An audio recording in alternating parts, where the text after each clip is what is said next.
c'est Phil Shapiro. J'ai le privilège aujourd'hui de parler avec Day Al-Muhammad, qui est une réalisatrice passionnée ici dans la région de Washington, D.C., et elle est la créatrice d'une série de films appelée Renégat, qui sera présentée ce week-end au Centre Kennedy et ensuite il sera diffusé dans son intégralité ce week-end, puis montré semaine après semaine sur PBS au mois d'octobre. Day, c'est un plaisir de vous rencontrer. Parlez-nous un peu de la série, comment elle a vu le jour. Bien sûr, j'aimerais beaucoup. Donc, Renégat est une série de 5 courts-métrages d'une durée de 10 à 12 minutes et ils sont en fait conçus pour un public numérique. Et ce qu'ils font, c'est qu'ils mettent en valeur les vies de figures historiques diverses et peu connues ayant des handicaps et en explorant spécifiquement leur contribution à la société américaine et ces éléments uniques de la culture du handicap. Et donc, une partie de cela est que, si vous y pensez, une personne adulte sur 4, aujourd'hui en Amérique, a un handicap. Et si vous commencez à regarder les familles qui ont un membre ayant un handicap, cela tombe à 1 et devient plus fréquent à 1 sur 3, n'est-ce pas? Et nous parlons de choses, vous savez, que nous pensons normalement concernant les utilisateurs de fauteuils roulants ou les personnes aveugles ou sourdes, mais nous parlons aussi de choses comme les maladies chroniques, le VIH et le sida, la sclérose en plaques, le diabète. Et ce qu'il en est, c'est que si vous pensez à la façon dont nous avons raconté des histoires sur le handicap et sur cela en tant que communauté, c'est généralement soit cette histoire presque de pitié, soit cet autre élément de surmonter, comme si une terrible tragédie m'était arrivée, et maintenant je l'ai surmontée, et ma vie est, vous savez, meilleure qu'elle ne l'était auparavant. Et en fait, aucun de ces récits n'est réellement fidèle aux vraies personnes. Donc, l'une des choses que nous voulons faire est de raconter des histoires incroyables et amusantes. Vous savez, pour capturer les éléments dynamiques de cette communauté. Et tout comme nous ne commençons à peine à capturer des fragments de l'histoire des femmes ou de l'histoire des minorités raciales et ethniques, le handicap est de la même manière et c'est essentiellement ce qu'est Renégat.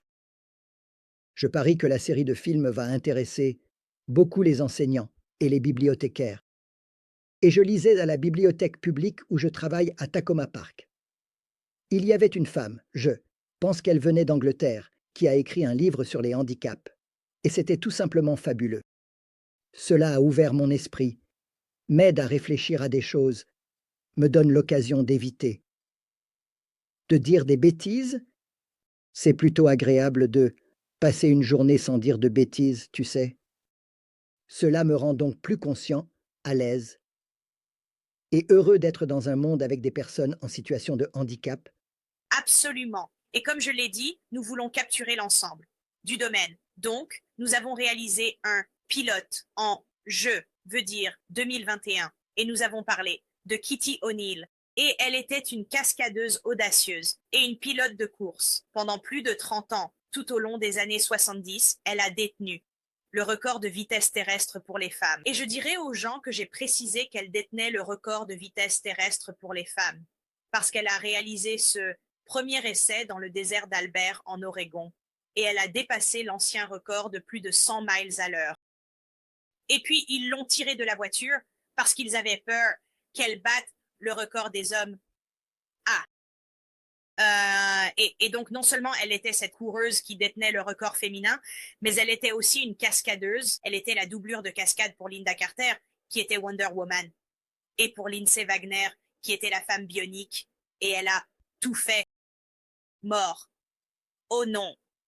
Waouh. Et personne ne pense au fait que, devinez quoi, il y a une femme merveilleuse, vous savez, le diable du soleil qui était sourd. Je me dis que ce sont les types d'histoires que nous voulons, que je voulais capturer, parce que ce n'est pas votre histoire habituelle. Ce sont des personnes que vous regardez et vous dites, d'accord, c'est plutôt cool. Et ce sont les éléments et les récits qui nous manquent. En effet, en effet. Il y a une femme à Baltimore et elle a environ 300 brevets. C'est une jolie jeune femme, une jeune maman. Je pense qu'elle a environ 40 ans, peut-être 45 au maximum. Quoi qu'il en soit, elle a environ 300 brevets chez IBM. Et ensuite, IBM dit qu'elle est la PDG d'IBM. Employée. La femme avec le plus de brevets, j'ai dit, vous savez, attendez juste, vous allez enlever ce truc de femme parce qu'elle est juste Elle continue d'inventer de nouvelles choses et, s'il y a quelqu'un qui pense pouvoir la surpasser, il devrait, vous savez, se regarder de manière sérieuse, vous savez, se remettre en question parce elle est en avant, elle est en avant, elle a un joli TED Talk. Euh, une inventrice d'IBM vit à Baltimore.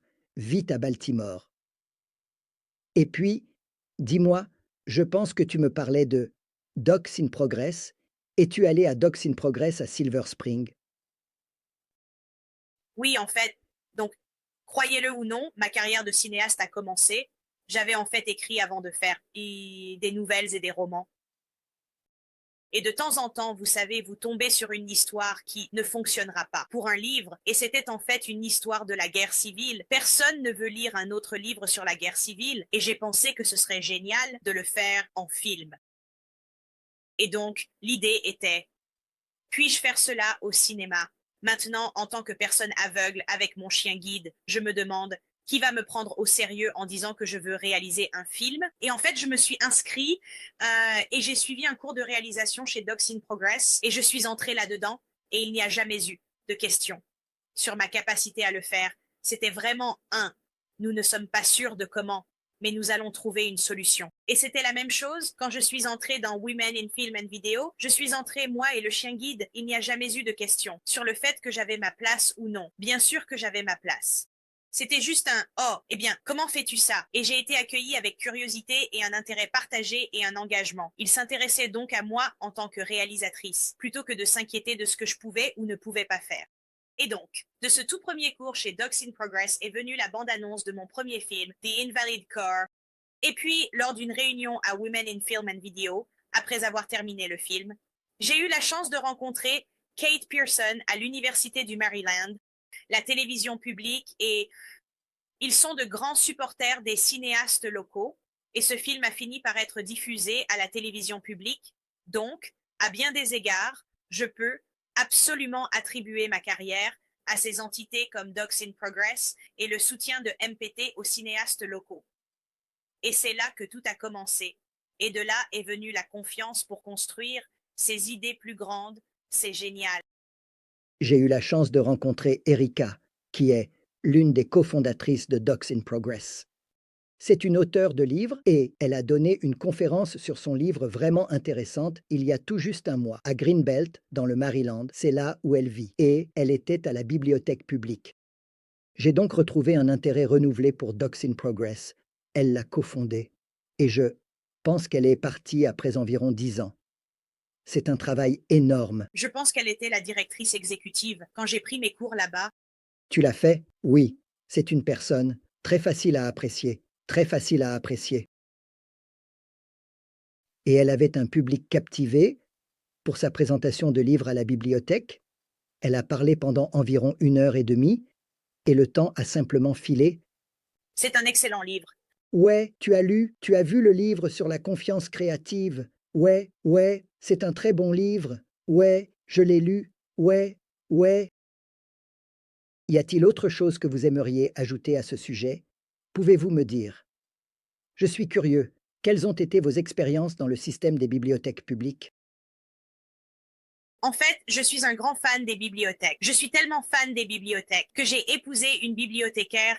Oh non. Un- Ainsi, à bien des égards, la bibliothèque publique est l'une des institutions les plus sous-estimées, mais aussi les plus puissantes que nous ayons dans ce pays. Si vous pensez à l'idée, c'est un endroit où vous pouvez obtenir des connaissances gratuites et nous ne parlons plus de livres, n'est-ce pas? Ce sont des lieux où il y a des livres audio, des CD, des films. Ce sont des endroits où vous pouvez accéder à des ordinateurs et à Internet. Dans les zones rurales, c'est le centre névralgique, n'est-ce pas? Il y a des endroits où les gens peuvent se rassembler, où vous pouvez avoir des groupes locaux et des réunions.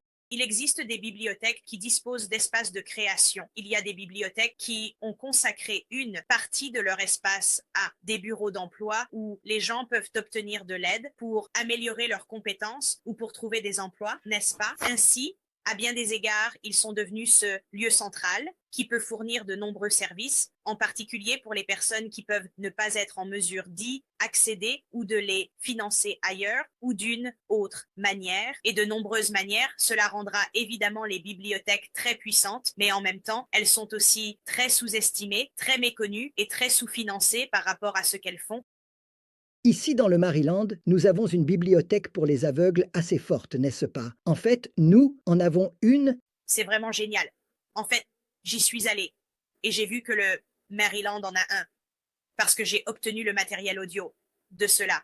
Mais celui à Washington, D.C. est en fait vraiment génial aussi parce que je suis allée à celui de MLK et j'ai vu beaucoup de l'équipement. Oui, la bibliothèque MLK, je suis tellement impressionné par la réflexion qui a été mise dans leur collection et la qualité de leur personnel, et ils enseignent constamment des choses. Vous savez, des ateliers gratuits sur ceci, cela et autre chose, c'est vraiment ancré. Et je suppose que votre série de films est aussi une tentative de, disons, intégrer le handicap, juste l'intégrer. C'est une partie de notre vie, c'est une partie de la vie de tout le monde. Si vous n'êtes pas handicapé maintenant, vous le serez. D'accord. C'est là et c'est une grande partie de ce que nous considérons comme la vie américaine, n'est-ce pas? Et Kitty O'Neill est un excellent exemple en ce qui concerne les records de vitesse terrestre. Et pour parler de l'idée omniprésente de Wonder Woman, n'est-ce pas, dans le pays, et elle faisait partie de cela. Et il en va de même pour beaucoup d'autres personnes que nous avons. Et vous aviez mentionné à quel point cela serait utile dans les salles de classe. Et l'une des choses que nous avons faites est que nous associons également à la branche des médias éducatifs de PBS.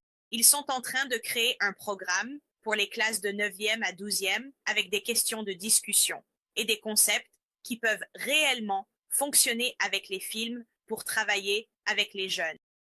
Oui, je pense que la façon de faire fonctionner cela est d'avoir le film, puis les matériaux d'apprentissage, qui l'accompagnent et qui sont fournis aux enseignants. L'enseignant et l'école doivent simplement adhérer. Ils n'ont pas nécessairement besoin de l'être. Ce n'est pas forcément une charge en termes de nouveau travail. Ils disent juste, et vous savez quoi, nous sommes prêts à nous joindre à vous. Oui, et l'idée est qu'il est conçu pour s'intégrer dans le programme existant, car c'est encore une fois, lorsque nous parlons d'apprendre l'histoire et la civique et des choses comme ça, cela fait partie du monde lui-même. C'est juste que nous n'avons jamais vraiment pensé au handicap. L'historien Douglas Bainton avait l'habitude de dire que le handicap est partout dans l'histoire une fois que l'on commence à le chercher, mais qu'il est conspicuement absent dans les histoires que nous écrivons. Et donc, je pense que l'une des choses que nous essayons de faire est de l'inscrire dans ces histoires, non pas à cause d'orientation politique ou d'un quelconque agenda, mais parce que cela faisait partie de l'histoire, et c'est ce que nous voulons faire.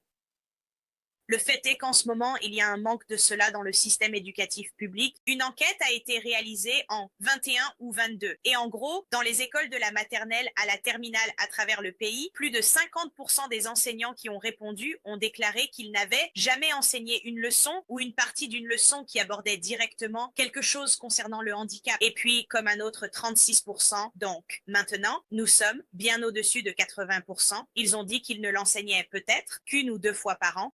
Et parmi ces personnes qui l'ont fait, 80% ont déclaré qu'elles devaient créer leur propre plan de cours parce qu'elles ne pouvaient tout simplement pas trouver les matériaux nulle part. Et donc, c'est notre façon d'essayer de pouvoir fournir cela. Était-il difficile de choisir les films? C'était parce qu'il y a tant de personnes incroyables, une fois, que vous commencez à chercher, vous commencez à trouver encore plus de personnes. Combien de gens avaient entendu parler de Kitty O'Neill?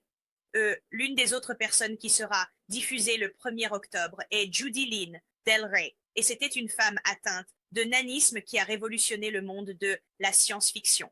Elle était rédactrice et elle était un... Et le fait est que vous savez qui a écrit un livre, n'est-ce pas? L'auteur, et vous pourriez connaître l'éditeur, mais personne ne fait jamais attention à qui est l'éditeur d'un livre. Mais si je vous dis qu'elle a édité des personnes comme Arthur C. Clarke, Isaac Asimov, Philip K. Dick, elle a même été l'éditrice de 7 adaptations peu connues d'un film, appelé Star Wars. Wow! En fait, elle en a entendu parler avant la sortie du film, a acheté les droits, et ils ont publié ce livre des mois avant que le film ne sorte, car elle savait que cela allait être un grand succès. Et vous savez, quand elle a commencé, la science-fiction était un peu un domaine de niche, n'est-ce pas? Vous savez, elle est née en 1943. Et donc, à cette époque, c'était juste une chose de niche. Et maintenant, si vous regardez l'idée de la science-fiction et de la fantasy, c'est partout, n'est-ce pas? Je pense jusqu'en juillet de cette année, les 8 films les plus rentables sur 10 étaient soit de la fantasy, soit de la science-fiction, d'une manière ou d'une autre. Et donc, ce qu'elle a fait, et Del Rey Books, qui est nommé d'après elle, est devenu l'un de ses éditeurs puissants de science-fiction et de fantasy, et tout cela vient d'une seule femme.